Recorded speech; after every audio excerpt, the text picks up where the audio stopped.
la risoluzione su questa Sindaco, il giro passa da Montebelluna. Sì, dopo anni passa per Montebelluna, è una bella soddisfazione. Purtroppo passa in un periodo critico, quello del Covid, per cui io ho chiesto anche a tante persone, alla gente appunto di non assieparsi, speriamo che così accada. Mi dicono che la partenza dalla tappa sia un po' in ritardo, mi auguro che non abbia un grande ritardo perché si rischia di trovare il passaggio a livello chiuso, nel senso che i tempi erano stati stabiliti, perciò speriamo bene. Daniele Pavan, figlio del compianto Ugo Pavan, credo che sia un'emozione fortissima quella di oggi. Sicuramente il Giro d'Italia che passa per Montebelluna, dedicato a mio papà, è chiaro che per me, per la mia famiglia, per mia mamma, è una cosa importante.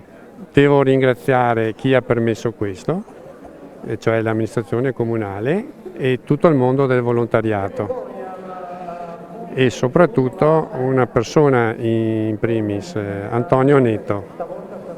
È un ragazzo che ha conosciuto mio papà e gli ha voluto bene perché ormai sono 15 anni che mio papà non c'è più. Però Antonio a tutti i costi ha voluto dedicare questo passaggio alla memoria di mio papà e io devo ringraziarlo dal profondo del cuore, insomma. Mario Guerretti ha la voce del ciclismo a Montebelluna e oggi la racconta proprio da Montebelluna.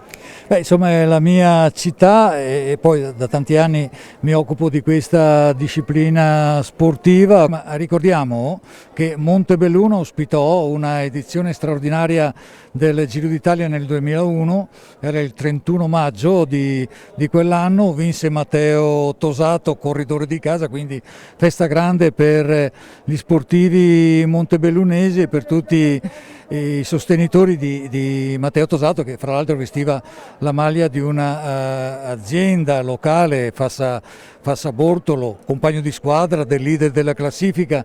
Walter Baseggio, consigliere con delega allo sport, è una giornata di festa per Montebelluna. È una giornata di festa, una giornata anche abbastanza bella, speriamo che tenga.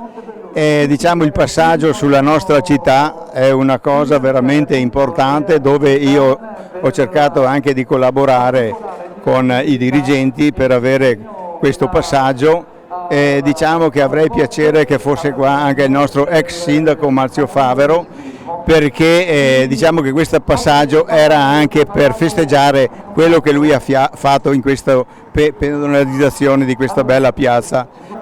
Roberto Bonsangue, un famoso ex ciclista, che emozione le dà essere qui a vedere questo passaggio del Giro? Niente, una grossa emozione perché per me Ugo Pavan è stato il mio primo direttore sportivo, mi portava a correre con la sua 124 Sport, mi ricordo ancora, l'ho sempre voluto bene, poi ho avuto anche quando mi sono ammalato veniva sempre a trovarmi all'ospedale, è stato come un padre proprio, siamo sempre stati riconoscenti.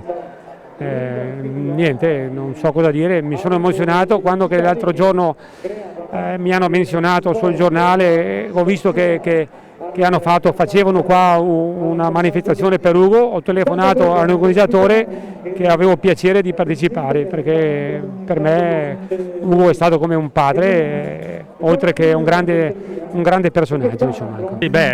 La gente che qui conferma tutto l'amore del nostro popolo, il popolo italiano a questo sport, che continua a mietere ragazzini, perché vediamo che tanta gente giovane, non sono solo persone anziane o cosa, ci sono ragazzini che vengono attirati qui dai genitori e questo fa piacere.